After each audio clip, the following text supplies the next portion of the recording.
திருச்செந்தூர் கோயிலிலே வேளாடணும் சண்முகா,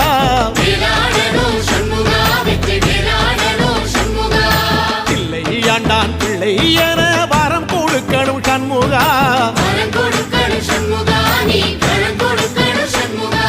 கண்ணுபடும்படி சண்முகா இந்த காலம் முழுவதும் சண்முகா, உன்ன நினைக்கிற சண்முகா நல்ல செல்வம் பொழிக்கணும் சண்முகா, சொன்ன வரங்களை அள்ளி கொடுக்கிற கொடை வள்ளலே சண்முகா, கோடி வணக்கம் சண்முகா, பல கோடி வணக்கம் சண்முகா.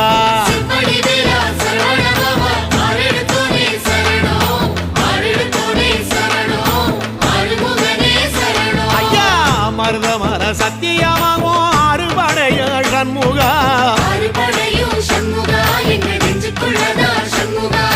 தங்கரதா ஏறி வந்து நீ எட்டி பாறையா சண்முகா.